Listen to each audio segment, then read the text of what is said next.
What type of animal is Curious George? A monkey. But what type of monkey?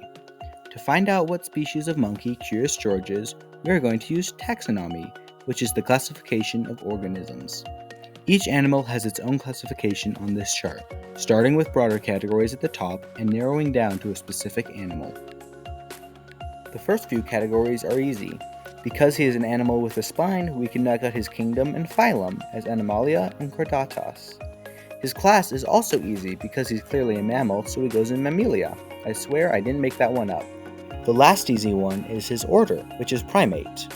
From here it gets slightly difficult, as there are 16 different families of primates. So let's look at some of George's traits to help narrow it down. He has brown fur, with no fur on his face or hands. He has no tail. He is bipedal or walks on 2 feet. He is native to Africa, and he is curious and intelligent. He is also about 2 feet tall, but he is also a kid, and we don't know how large he could grow, so we'll have to keep that in mind when considering his height. Let's narrow it down to families with members in Africa. There are 4 families of primates with members in Africa, whose names I will not even try to pronounce. The next way I'm going to narrow it down is by flipping a coin. No, that's not fair. But it is a tail that helps us eliminate these 2, more so the lack of one. These primates have tails, while these families are tailless, like George. Now we're down to 2. Hominidae. And Cercopithecidae.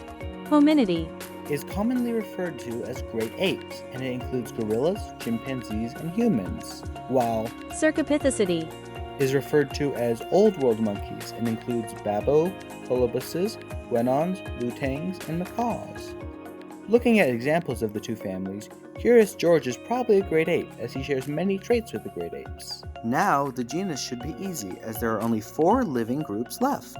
Pongo, which has the orangutans, Pan, which includes chimpanzees and bonobos, Gorilla, which is self-explanatory, and Homo, which contains humans and our extinct relatives like Neanderthals. George is clearly not a gorilla or a pan, and while George shares many features with Homo, like walking and brain capacity, he's too hairy to be even a Neanderthal. Last is Pongo. George has a similar hair color to orangutans. He shares many features with juvenile orangutans, like face shape and color, and juvenile orangutans are also known to be curious. But orangutans don't live in Africa, they live in Southeast Asia, and George's fur is always referred to as brown, while orangutans are more orange. Also, orangutans' arms are twice as long as their torso, and while George's face is similar in shape and color to juvenile orangutans, they have pale skin around their eyes and mouth, but the rest is dark, and George's face is a lot flatter than an orangutan's. So, where does George go? For the answer, we'll need to look at the previously thought to be extinct species of great apes. This is complex because there are many genera that have gone extinct. These are the most common. I went through the list and was able to eliminate Gigantopithecus. as it was over 9 feet tall, so that's easy, Ardipithecus. whose face shape is very unique, Paranthropus. who had cheekbones for days, Sahelanthropus.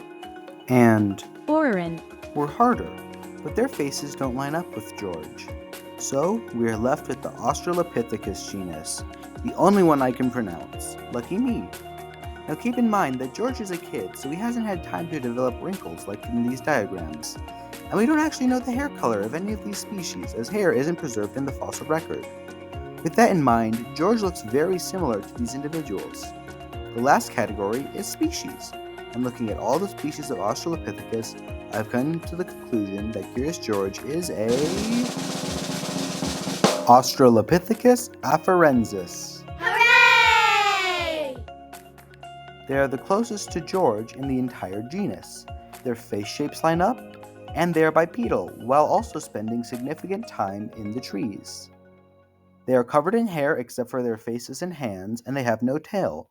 They are native to East Africa, and they were believed to have gone extinct 2.9 million years ago. They also were believed to have used body language and vocalizations for communication rather than extensive speech. Thanks for watching my first video. If you liked it and want to learn more fun science, consider subscribing. Bye!